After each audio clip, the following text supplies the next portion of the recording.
All right, guys, so I got a little excited.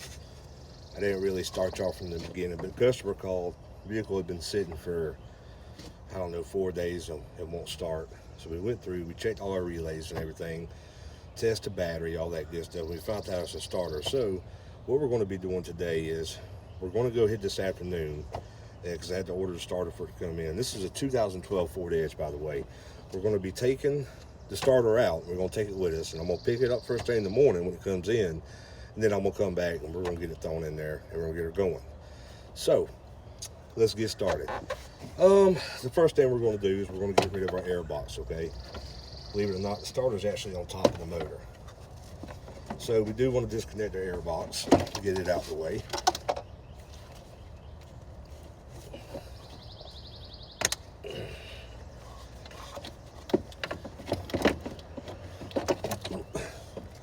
Just as so, and we'll set it to the side.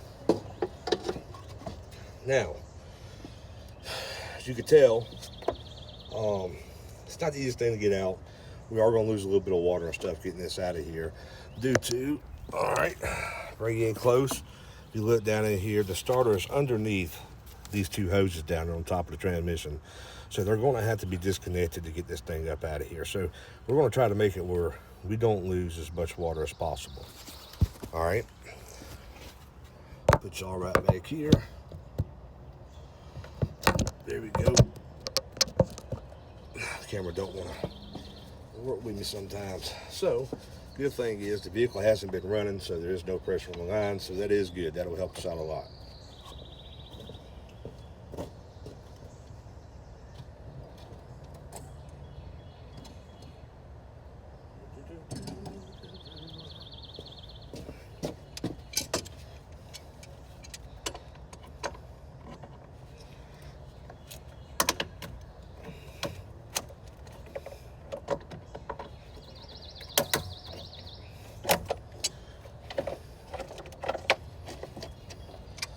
This is probably going to be a little bit of a pain in the booty because they haven't been taken off for so long.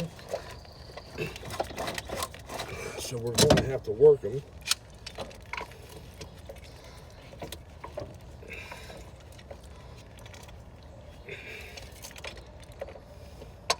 Guys, what I went ahead and did is I went ahead and took all the hoses off. I'll show y'all. And we strapped them up or whatever to keep them out the way so we don't lose as much water as possible. And there, behold, is your starter. Now, I went ahead and took the breather box off. You don't have to if you don't want to, but I did it. It ended up with two bolts here and here that hold it on there just to give a little more room. So that's what I did. Like I said, you don't have to, but it just makes things a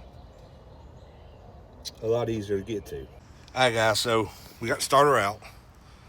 What we're going to do is we're going to take it to O'Reilly's. We're going to have it tested. Even if you think the starter's bad, it still don't hurt to have it tested. Even when you get a new starter, you need to still ask them to test that one as well to make sure it's not bad, okay? Because you can go buy a new starter and it be bad and do all this work putting it back in that it don't work, and it'll have you thinking something else is wrong when it's been the starter the whole time. All right, so just keep that in mind. But we did get it out. Now, keep in mind, I didn't tell y'all from the beginning, make sure you unplug your battery. I know that's probably one of the first things I should have told y'all to do, but doing this so much, you know, I figured it may be common sense. But then again, you know, you have people that ain't never worked on vehicles before that might be trying to do this themselves. So make sure you unplug the battery before you do this, okay? Before you do any kind of work on a motor, make sure you unplug the battery. All right, so I will meet back up with y'all tomorrow. I'll let you know how it goes. I've got a couple tows I got to go do, and then we're going to get this part first thing in the morning, come over here, slap it on, and get her going. All right, y'all be blessed.